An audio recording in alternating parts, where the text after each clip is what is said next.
இந்த நிகழ்வு மிகச் சிறப்பாக அமைவதற்கு மிக பேரருளாக இருந்தது இறுதியாக கிடைத்த ஒரு கட்டிடம்.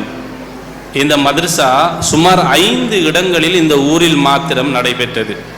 6வது இடம்தான் சாலிம் ஹாஜியாருடைய குடும்பம் வக்ஃப் செய்து அவருடைய சகோதரரால் சூருடீன் LLB சட்டத்தரணி அவர்களால் இந்த ஊரினுடைய தலைமை அஸ்ரப் மௌலவியிடம் சொல்லப்பட்டு பின்னாளில் அவருடைய சகோதரர் சிராஜ் என்ஜினியரால் கட்டி முடிக்கப்பட்ட இந்த வளாகத்தில் இருந்துதான் தற்பொழுதோ இந்த 18 ஹாஃபிலாக்களும் பள்ளியை நோக்கி, அது ஊர்வலம் அல்ல, மதரசாவில் இருந்து பள்ளியை நோக்கி வந்தார்கள்.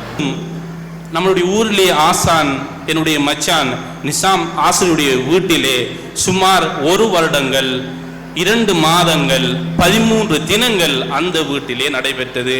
அங்கிருந்து மீண்டும் நம்முடைய ஊரினுடைய தலைமை அசோகனுடைய வீட்டுக்கு இந்த மதரசா மாற்றம் பெற்றது. அங்கு பல காலங்கள், கடைசியாக 2.5 வருடங்களை தவிர்த்து ஏனைய பல மிச்ச காலம் ஊருடைய தலைமை அசோகனுடைய வீட்டில் தான் இந்த மதரசா நடந்தது. அங்கு நடந்து அதிகமான ஹாஃபில்களை பெற்றுக்கொண்டோம்.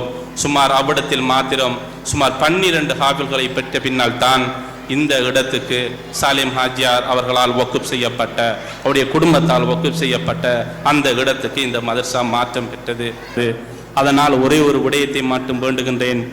உங்களுடைய வாழ்க்கையிலே உங்களுக்கு ஓதி தந்த முஅல்லிமாக்கள், அந்த நிர்வாகிகள், இதற்கு மதரசாவுக்கு உதவி செய்த சாலிம் ஹாஜியார் குடும்பம் உட்பட யாரெல்லாம் உதவி செய்தார்களோ, இந்த ஊருடைய தலைமைத்துவங்கள் என்னெல்லாம் பங்களிப்பு செய்தார்களோ, யாரெல்லாம் நமக்கு உதவினார்களோ, இவர்களுடைய மரண செய்தி உங்களுடைய காதுகளை வந்தடைந்தால், இவர்கள் மரணித்த செய்தி உங்களிடத்திலே வந்தால், அவருடைய பாவ மன்னிப்புக்காக வேண்டி அந்த துவாவை கேட்டுக்கொள்ளுங்கள் என்கின்ற ஒரே ஒரு வேண்டுகோளை விடுத்தவனாய் இவர்களுக்கெல்லாம் சொல்ல மறந்தனோ, பின்னால் சொல்லுவேன் இன்ஷா அல்லாஹ் என்று கூறி விடைபெறுகின்றேன். வாஹிரு தவானா.